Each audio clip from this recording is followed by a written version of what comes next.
75व्या वर्षी निवृत्तीचा नियम मोदींना का लागू करत नाही? अरविंद केजरीवालांचा मोहन भागवतांना सवाल। पक्ष मेळाव्यात मोदी आणि भागवतांवर प्रश्नांची सरबत्ती।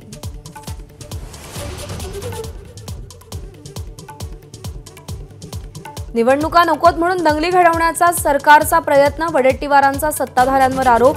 निवडणूक आयोगाच्या दौऱ्यापूर्वी वडेट्टीवार यांचं गंभीर वक्तव्य।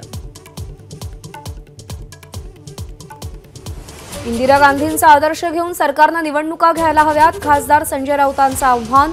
तर महाराष्ट्राच्या निवडणुकाही हरियाणा आणि काश्मीर सोबत व्हायला हव्या होत्या, राऊतांचं मत।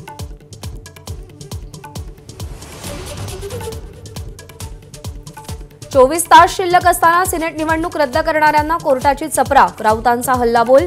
तर विद्यापीठातील काही जण कोर्टात जाऊन निवडणुकीवर स्थगिती मिळवण्याचा प्रयत्न करतात, राऊतांचा आरोप। शरद पवार उद्धव ठाकरेंवर टीका करण्याएवढा मोठा नाही, गुलाबराव पाटलांचं वक्तव्य। आपल्या लेव्हलचा माणूस संजय राऊत असा पवित्रा।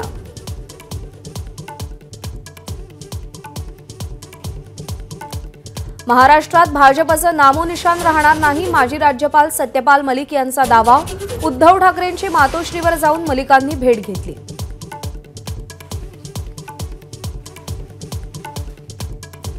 पाकिस्तानी अभिनेता फावद खानच्या चित्रपटाला मनसेचा विरोध, महाराष्ट्रामध्ये चित्रपट प्रदर्शित होऊ न देण्याचा इशारा।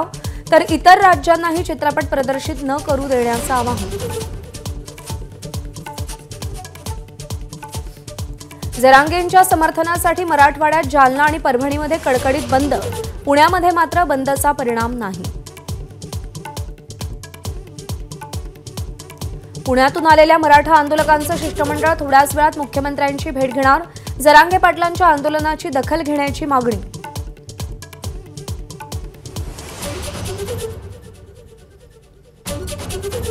अजित पवारांचं मोहोळमध्ये कडकडीत बंदनं स्वागत, अप्पर तहसील कार्यालयाविरोधात मोहोळ बंदला उत्स्फूर्त प्रतिसाद, आंदोलकांनी अजित पवारांचा ताफा अडवला।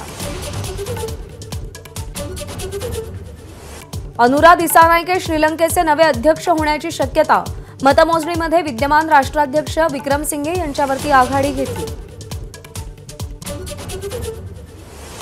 चेन्नई टेस्टमध्ये भारताचा 280 धावांनी दणदणीत विजय, अश्विननं 6 विकेट्स तर जडेजानं 3 विकेट्स घेतल्या। 2 सामन्यांच्या मालिकेत भारताची 1-0 नं आघाडी।